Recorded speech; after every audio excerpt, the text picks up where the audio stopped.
Hi folks, it's Evo here from Thundermist Lure Company. Great to see you. And you know, I often get asked about hooks, so let's take a minute and talk about octopus style hook, circle hook, treble hooks, and even barbless hooks. Okay, first off, easy one, octopus style hook.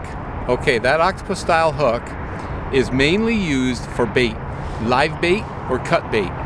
You'll also find these a lot in the harnesses, bait harnesses. But the key with these is they're designed for bait fishing. And when you fish these, of course, you have to set the hook and set that barb. Okay, circle hook now, totally different. You notice on the circle hook how the barb, the tip, the barb is bent in.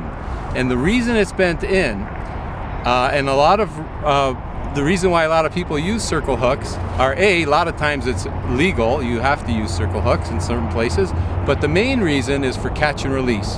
The idea is that this will not set deep into a fish's mouth, and the reason is because of that hook, that bend. And I'll show you what I mean.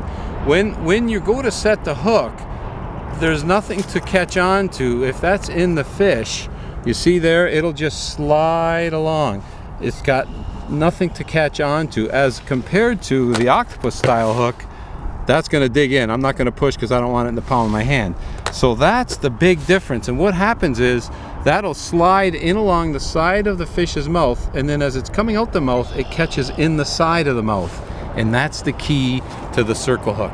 You end up with hooks just inside the mouth for that reason, and it makes it very, very easy to release. So for catch and release, circle hooks get the nod. All right, treble hooks. I got an expression, trebles are trouble, but they catch a lot of fish. The reason I say they're trouble is because they could get hung up a lot on structure on the bottom if you're fishing the bottom. But the main use for treble hooks is on lures, whether it's a crankbait, a spinner, or a jigging spoon. Any type of lure usually has a treble hook.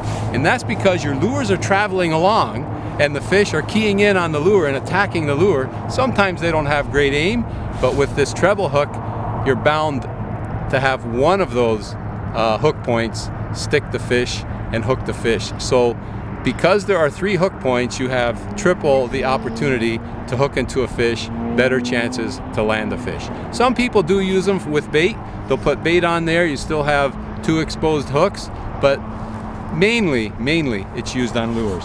Okay, now I do want to mention another thing.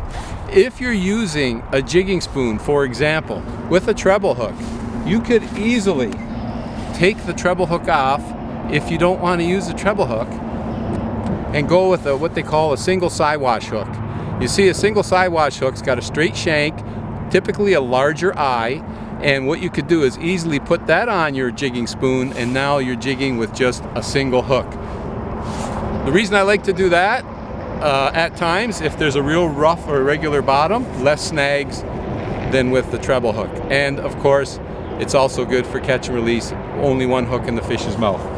Now, as far as barbless hooks go, they're harder to find barbless hooks, but if you want to fish barbless with a regular hook, just take a pair of pliers and just pinch that barb back.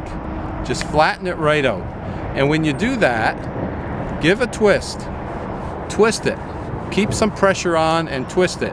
That will completely eliminate that barb and making that barbless. As you can see, it's smooth there. It's not catching anything. Now, the reason for barbless hooks, catch and release. Very, very easy, whether it's a treble hook or a single hook. If it's barbless, you set the hook. When you land them, it's very, very easy to remove the hook and release the fish. So a lot of catch and release anglers like to use barbless hooks. The key with the barbless hook is constantly leave pressure on. Don't let your line go loose because they could easily shake the hook as you're fighting the fish. So constant pressure is the key there. So folks, thanks for writing in all the questions. You know, I did a quick video on left-handed versus right-handed reels. Fantastic replies. I love all the comments. It's great to see. If you have any comments on hooks, any of these hooks, please, by all means, how you use them, where you use them, why you use them. Leave us a comment. We'd love to hear from you. Our subscribers would love to hear from you. I want to thank you ever so much for joining me on today's little question session on Thundermist Fishing Tips. And as always, until next time, Good luck and good fishing.